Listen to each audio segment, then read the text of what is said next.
जय हिंद। जोहार आप सभी को। आज हम एक नए अध्याय में हैं। उस अध्याय का नाम है झारखंड का विडंबना या झारखंड का सबसे दुख भरा दिन। क्योंकि इसलिए कह सकते हैं दिन कि हर दिन आए कोई ना कोई एग्जाम संदिग्ध मामले में आ ही जाती है। बात हम करेंगे क्या झारखंड में पेपर लीक के बारे में, भर्ती प्रक्रिया में और मेहनत बेकार जाने के संबंध में और कब मिलेगा न्याय के संबंध में। ये कई सारे मुद्दे हैं। अगर हम मुद्दों पर चर्चा करने लगे तो हमको लगता है कि तकरीबन हर दिन एक एक घंटा चर्चा करेंगे, एक एक विषय पर चर्चा करेंगे, तब भी हम यहाँ आ पाएंगे कि हमारे जीवन के साथ या हमारे छात्रों के जीवन के साथ खिलवाड़ किया जा रहा है। बात है झारखंड के जीपीएससी और जेएसएससी जैसे कई सारे प्रक्रियाओं जैसे भर्ती प्रक्रिया के मुद्दों की, जहां पे आज यह खबर ना कि झारखंड की बल्कि पूरे नेशनल मीडिया के लिए अब मुद्दे का कारण बन गई है। और अभी भी वक्त है सरकार को कि वो अपनी कमियों को दूर करे और अपने की गई गलतियों को तुरंत खूबियों में बदले।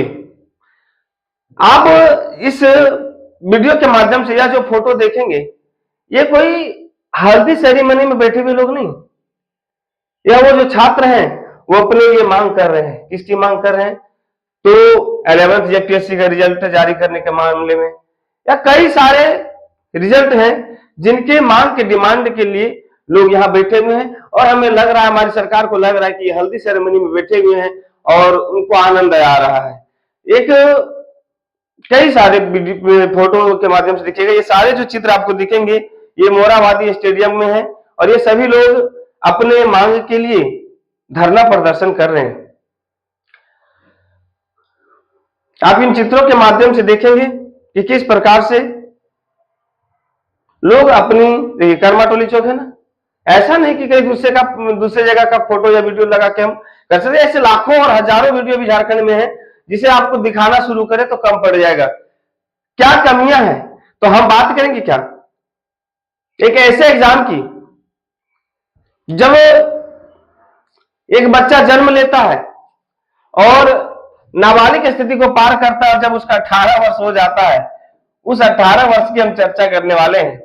या तो हम कह सकते हैं कि अगर एक लड़की है तो उसकी शादी की उम्र की चर्चा करने वाले हैं। उसी प्रकार से एक एग्जाम है जेट, है ना, झारखंड एलिजिबिलिटी टेस्ट है। अर्थात यह क्या करता है कि अभ्यर्थियों को टीचर बनने की प्रमाण पत्र को जारी करता है कि आप असिस्टेंट प्रोफेसर बनने की पात्रता को प्रदान करता है। 18 वर्ष बाद एक एग्जाम होता है साथियों, और वही जो एग्जाम है वो मजाक बन जाता है। कैसा कैसा मजाक बनता है हम इस वीडियो के माध्यम से चर्चा करेंगे। क्या है कि क्या है जेट परीक्षा? बड़ा क्या, जेट झारखंड एलिजिबिलिटी टेस्ट है जो जेपीएससी द्वारा आयोजित होता है और यह असिस्टेंट प्रोफेसर बनने की पात्रता प्रदान करता है।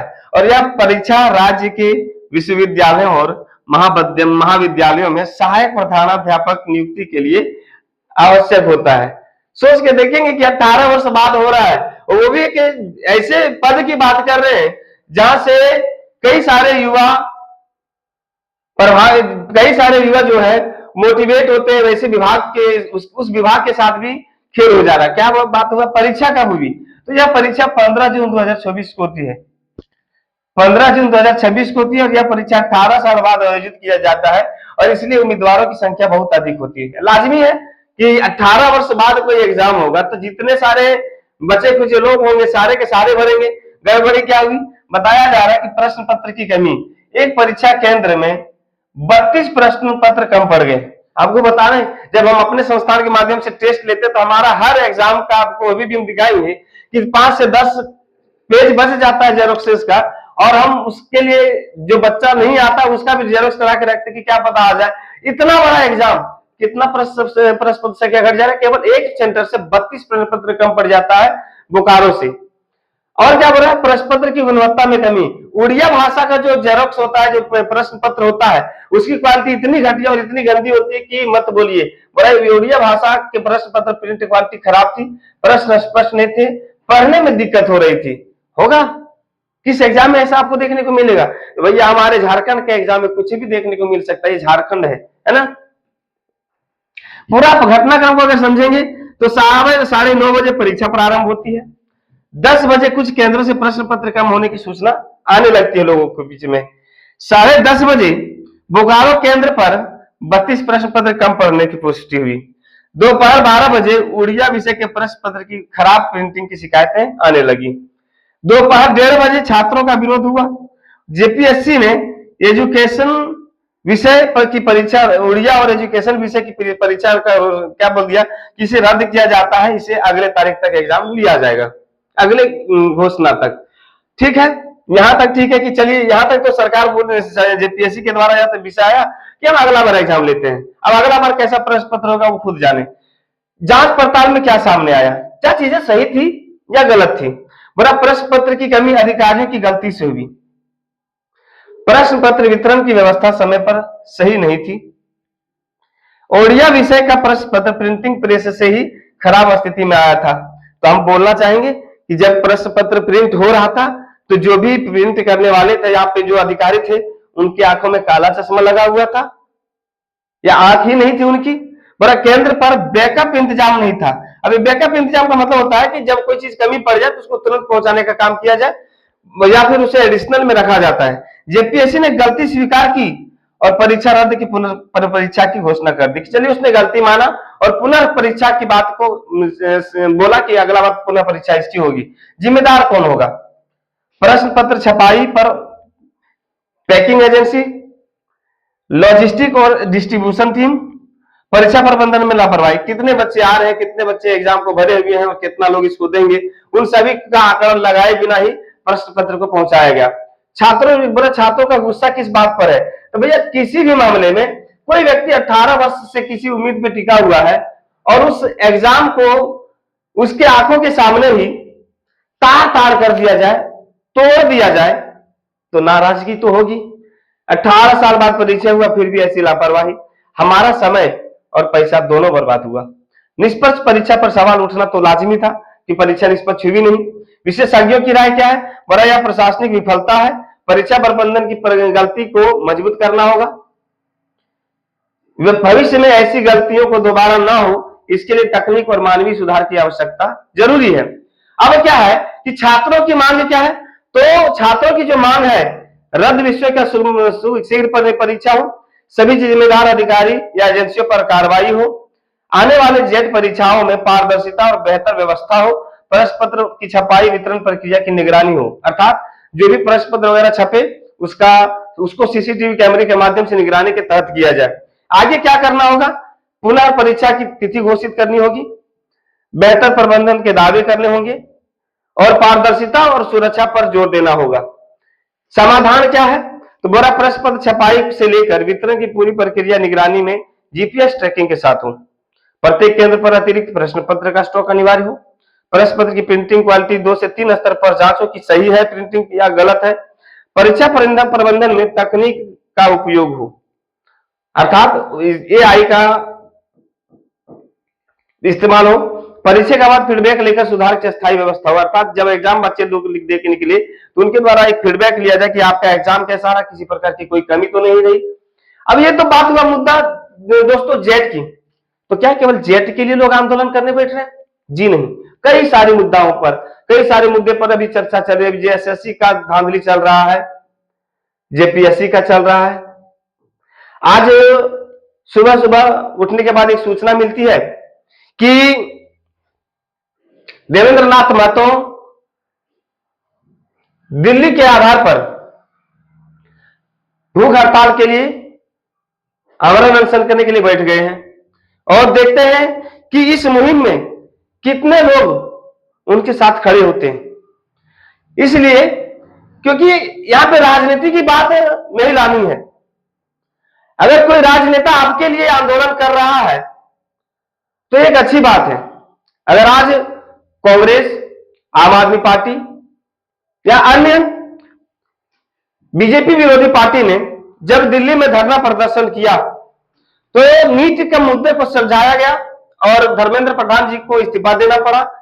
तो तब जाकर बीजेपी विरोधी राज्यों में, खास करके हम बात करेंगे पंजाब की, भगवंत मान सरकार के राज्य की, और आज हम बात करेंगे अपने राज्य की। अब मुद्दा उठ गया है बीजेपी विरोधी राज्यों में जहां बीजेपी की सरकार नहीं है। ऐसा क्यों हुआ?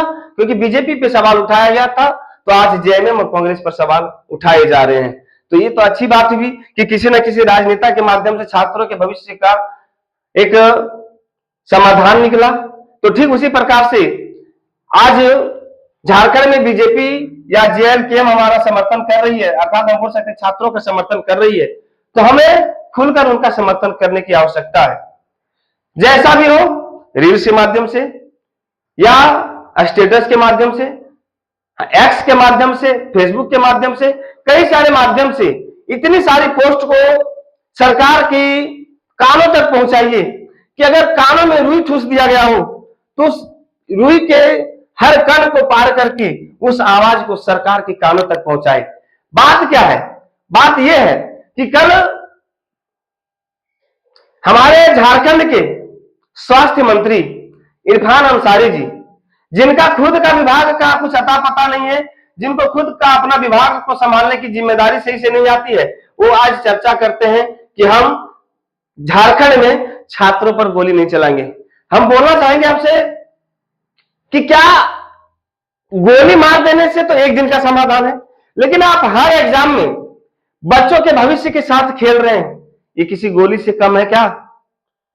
किसी गोली से कम है? और उन्होंने कहा कि ये जो जेएसएससी का, जेपीएससी का खरीद फरोख्त का जो मामला चलते आ रहा है, जो सीटें बेची जा रही है, पेपर लीक का जो मुद्दा है, जब झारखंड का गठन हुआ उसी समय से बीजेपी करते आ रही है। तो क्या आज बीजेपी की सरकार है? आपसे जो सवाल किया जा रहा है, आप जो कल इंटरव्यू दिए थे, उससे कई छात्रों का मन में आहत हुआ है और लोगों के अंदर गुस्सा है। क्या आप बीजेपी से हैं या आप बीजेपी समर्थक हैं? आप तो कांग्रेस हैं। तो क्या बीजेपी को इसलिए हटाया गया ताकि आप उनके द्वारा जो गुनाह किया गया था आप उसको कायम रखें, जारी रखें? आपको उसका टेंडर जारी मिला हुआ कि जैसा बीजेपी करके गई आप वैसा करेंगे, गोली नहीं चलाएंगे, लाठी नहीं चलाएंगे। गोली और लाठी चलाने से कम हो रहा है। उन्होंने दूसरा शब्द बोला कि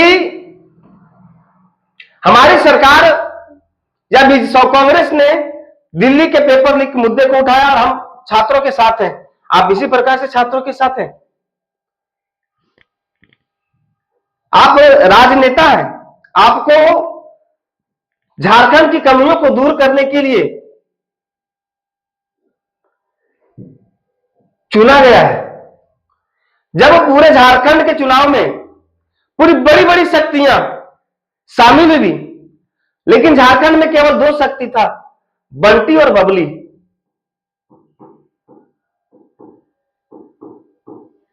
इन दोनों ने अर्थात हमारे सीएम साहब और गांडे विधायिका कल्पना सोरेन जी ने उन सभी शक्तियों को ताबड़तोड़ जवाब दिया। तो क्या लग रहा है उन दोनों ने केवल अपने दम पर ताबड़तोड़ जवाब दिया या हम लोगों के समर्थन से आप लोगों ने उनको जवाब दिया? तो फिर आप बीजेपी की गलतियों को हम लोगों के बीच में ना रखें, आप अपनी गलती को स्वीकार करें और उसमें सुधार करके बच्चों के भविष्य के साथ खिलवाड़ को बंद करें, पेपर लीक को बंद करें और खरीद फरोख्त की प्रक्रिया को बंद करें। वीडियो बनाने का हमारे पास कई सारे मुद्दे थे, लेकिन हमको लगा कि एक हम छोटे से माध्यम से ही अगर अन्य लोगों तक इस बात को पहुंचा सके तो एक पहल है कि हम अपने आप को भी यह साबित कर देंगे कि जो हमारे रांची में बैठे हुए छात्र हैं हम उनके साथ हैं।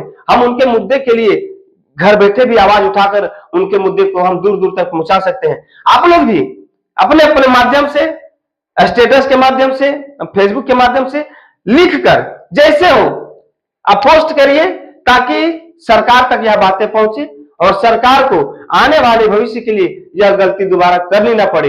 ज्यादा वीडियो लंबा होने के कारण हम चाहेंगे कि मुद्दे को थोड़ा यही शॉर्ट रखें और हम उम्मीद होगा कि आप इस टॉपिक को समझे होंगे और सभी लोग मिलकर अपने भविष्य की, अर्थात हम अपने भविष्य की बात कर रहे हैं, हमारे छात्रों के भविष्य की बात कर रहे हैं, अपने बच्चों के भविष्य की बात कर रहे हैं, ताकि आने वाले अन्य एग्जाम में जो अभी ये 4 लोग बैठे हुए हैं, आपके बच्चे एक बार ना बैठे। ऐसा ना हो कि जब जब एग्जाम हो आपके बेटे हल्दी सेरेमनी में और मेहंदी सेरेमनी में रांची पहुंच जाए। ऐसा मुद्दा कभी नहीं आना चाहिए। इसी टॉपिक के साथ हम अपने बातों को समाप्त करेंगे और मिलते हैं इसी मुद्दे के लिए एक नई वीडियो के लिए। आप लोगों को वीडियो कैसा लगता है, मुद्दा अगर अच्छा है तो कमेंट करेंगे, तो इस मुद्दे पर हम और जांच पड़ताल करेंगे। तब तक के लिए धन्यवाद।